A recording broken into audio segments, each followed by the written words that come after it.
Widows Club, and this is Motivation Monday. So I've been out in California. Came out here for my friend Kristine Carlson's movie premiere that actually launched on Lifetime TV on Saturday, and you can catch it. It's replaying all month. I hope that you will actually go and watch it. It's the Don't Sweat the Small Stuff, the Kristine Carlson Story. And Chris and I have known each other for about 8 years. And what's interesting is just how our friendship has developed and also how our lives personally have grown in those 8 years. And so I'm actually here with Chris, and she's going to come out here in a few minutes just to kind of share a little bit about how it was to be involved with this movie of your life, being told, and the power of don't sweat the small stuff. Okay, here she is. Good morning, Chris. Hi everyone. I am literally just working from bed and I just brushed my teeth so Carolyn wouldn't have to smell my stinky morning breath. So thank you. Now I have coffee I'm in my breath. Pajamas. I hope you don't mind. We're having a little pajama party. Exactly. So the big movie came out. It did. Oh my gosh, what a whirlwind, total whirlwind. Very fun. And I think my favorite interpretation of the night was when somebody asked me what it was like to watch the movie. And I said, well, it was a whole lot easier than living it. That's what I have to say. It was so easy to watch and so hard to live, right? I think it was harder for other people to watch it. I mean, even me and Christina Rasmussen, we were there sitting together, and our perspective of even watching your story was like hard for us. Yeah, well, I think it triggers, I mean, we all have as widows the same story, and it's all a sad story for every single one of us. And when we develop this deep level of empathy and compassion for having lived through it, it's always going to be triggered. You always feel horrible for somebody when you hear of their loss. And and of course, when we watch a movie, our brains think we're reliving it ourselves because of the whole mirror neuron scientific piece of it. We watch something and we're taking the information in and we relive our own experience. And I think there's some health in that too, because we all have grief that's unresolved and it's layered. It's such a layered process, don't you think? Yeah, it is. It was just interestingly, like when I was watching the movie, I was like, wow, so much dies when someone dies. And it's not that I don't know that and haven't lived it. It's just that it's right there in my face going, oh yeah, like I've overcome so much.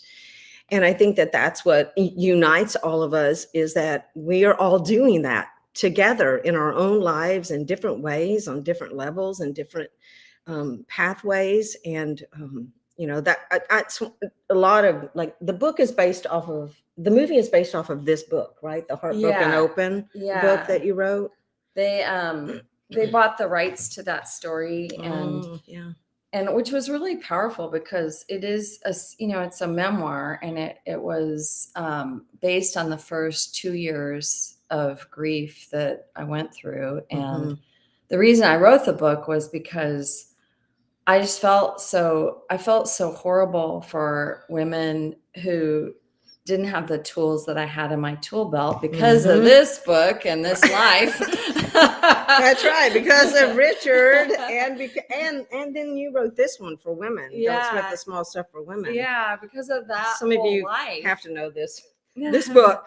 This book is going to be a #1 New York Times seller again. Yeah, still profound. Yeah, so because of our lives together and all that we'd studied and how to be happy, kind of the missing link in Richard's work was grief, which is really profound, and yet. Yeah, but the last part, yesterday I was reading the book, and the very last 100, how profound, the number 100, the last part of this book is whoops, sorry. Um, live this day as if it were your last, because it might be. Yeah. Come Well, he on. really did live that way, and I didn't. I was living as if we had Uh-oh. 50 years left. So I was in total shock at his death and felt really bad about that. But I think grief and the gift of grief taught me how to live really presently, because it was the safest place to be. And every time I was in my future, I couldn't see a future without Richard.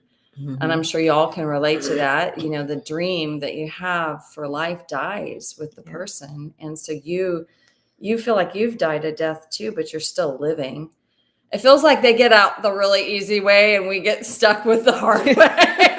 Damn Like, it. isn't that the way it always is? Women just get stuck with the hard stuff. We get to birth the babies and we get to birth the new life. I mean, we actually do sweat the small stuff and the big stuff. We do. So I feel like I wasn't living as awake as I did in grief. And that was the great gift for me, is the opening, the awakening piece. And also, you know, as the movie shows, I was very reticent about stepping into Richard's role, because of course, doing that, taking over the brand and really doing that work meant that I had to acknowledge he was no longer there to do it. And that took a while. That took me a couple of years. It wasn't an instant process. And so Heartbroken Open is my memoir of that first couple of years and how that went. And I wrote that book to be a companion book for somebody going through grief and loss of their husband, because I felt like I was really alone. Like you, I was just a young widow. I didn't have a lot of people. Because we didn't like know me. each other, even though we both were on the Oprah show in 2006. We realized this,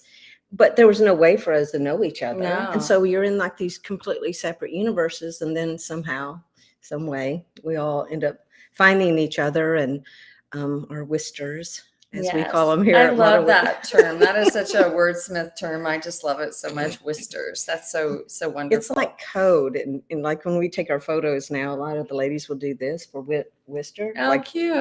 Like a little sign, or like it's like a little game. Secret. Yeah, it's a little sign. But you know, all these really cool things, you know, have happened because we have all found each other. And I think that's the beauty of MWC. And thank you for coming to the Widow Empowerment event.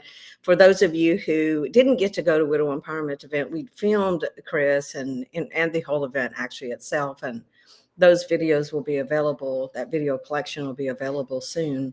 So you'll get to see how Chris inspired everyone on stage. And but the movie, you've seen it twice now with the big group, and then privately the other night with your mom and friend, and it was a different response.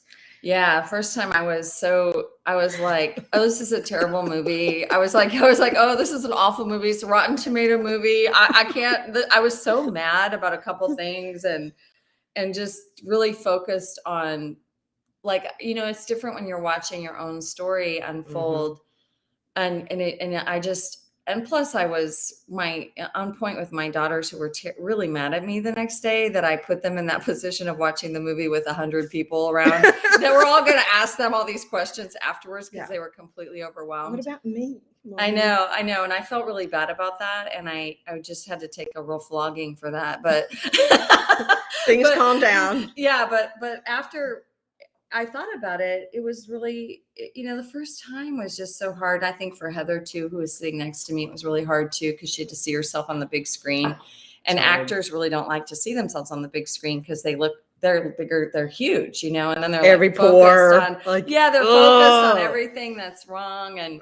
And so then we both agreed that the next time we saw it, like, I really was sitting with my mom on the couch and Carolyn and my best friend Debbie, and we just watched it, and I really enjoyed it. I was like, oh, this is, when I'm not looking at it like, oh, this is me, but I'm looking at like, this is a story that represents my story and is very seated in truth, like very seated in truth. But I'm telling you, the grief part was so much, like, you'll all agree. It was good. It was good, but it was way less. Like, it was just like those versions of grief.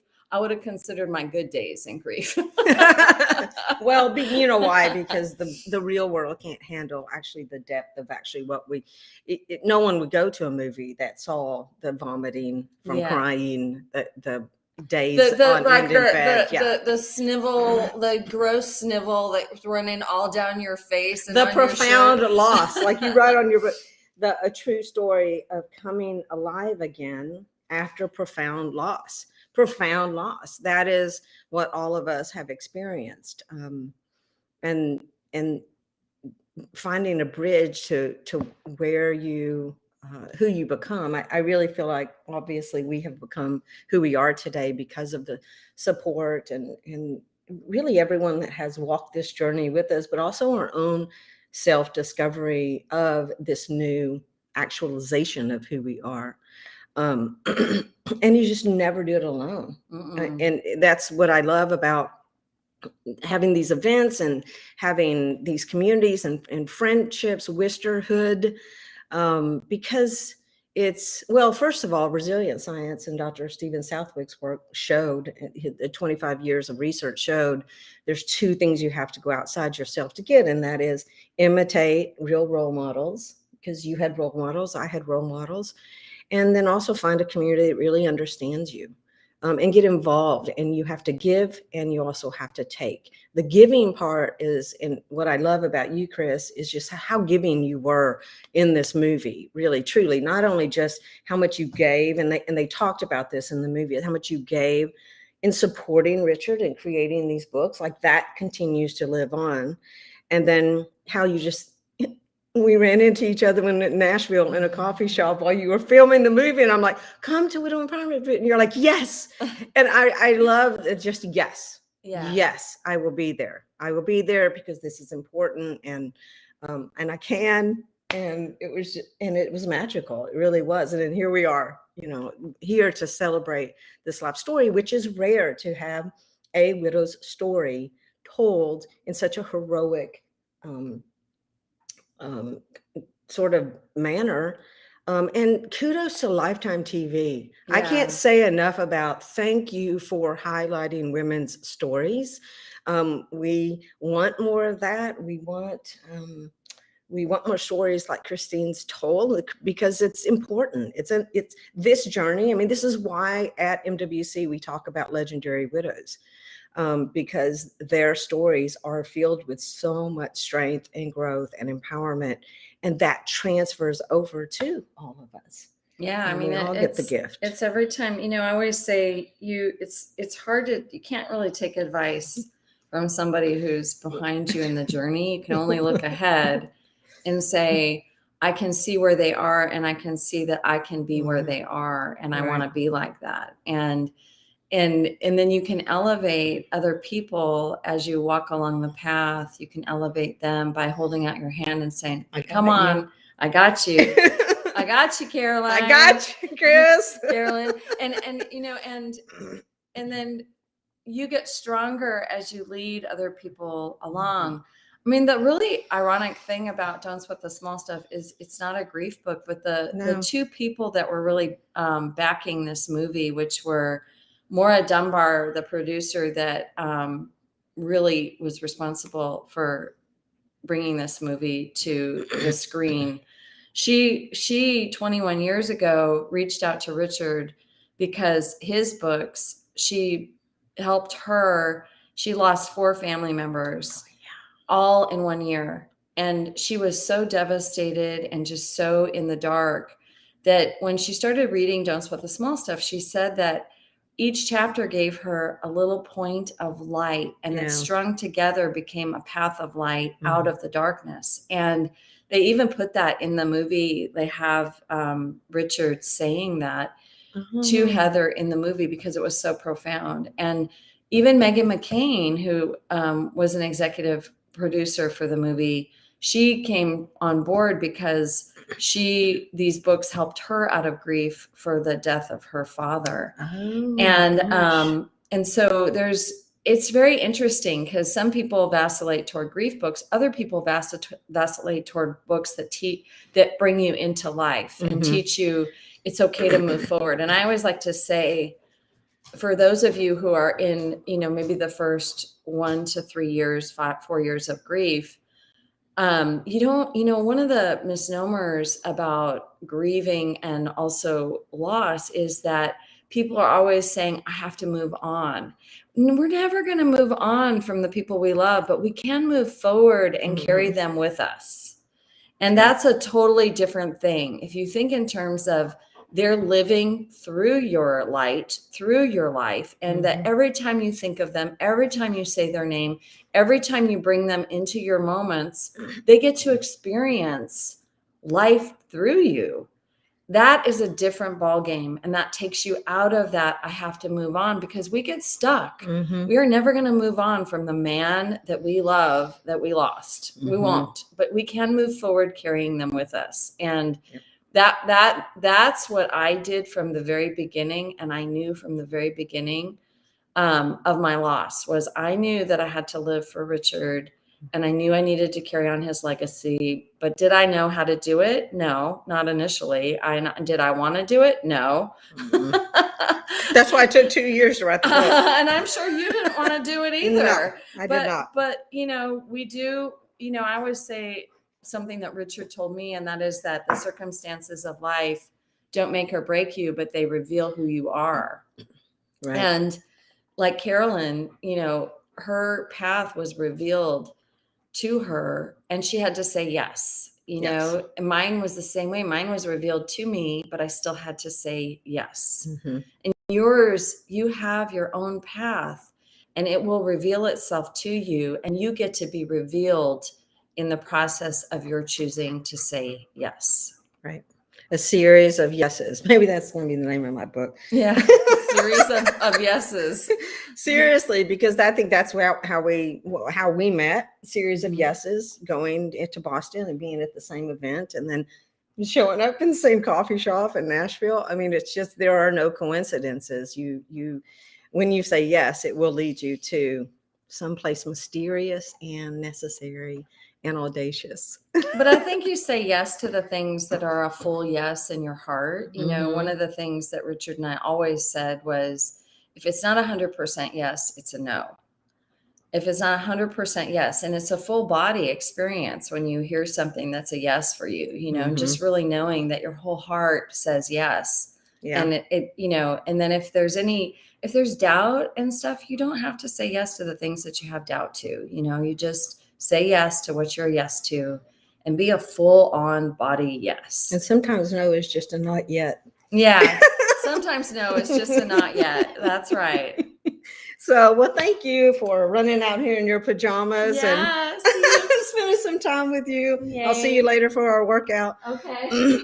But thank you guys for being on this special Motivation Monday. I hope you were inspired by this. And as always, I want you guys to go over to just sign up for our Inside Look newsletter. Like I always tell you, any good, exciting new things that are happening at MWC, whether that's an event or a new program coming out or a podcast or something we really want you to know, it always comes out on Thursday in that newsletter. So I hope you'll go over today and go to modernwidowsclub.org and you sign up for Inside Look. There's a little cat eyes glasses there on one of the graphics, and you can just click there and it'll take it, fill out the form, and then you'll get it. And you don't have to worry about getting all of our great information. But I'm here and I'm going to be rereading Don't Sweat the Small Stuff. And it's actually yesterday I started jotting through some of this, and I didn't know Richard personally, and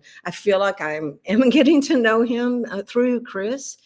It's really interesting meeting Chris and his daughters and just all the friends that did know him while I was here. And it really brings the book alive, and it's such an easy read because each chapter is really just a 1 or 2 page But I love this book. It's a great, I think it's going to be probably a holiday gift, #1 book again.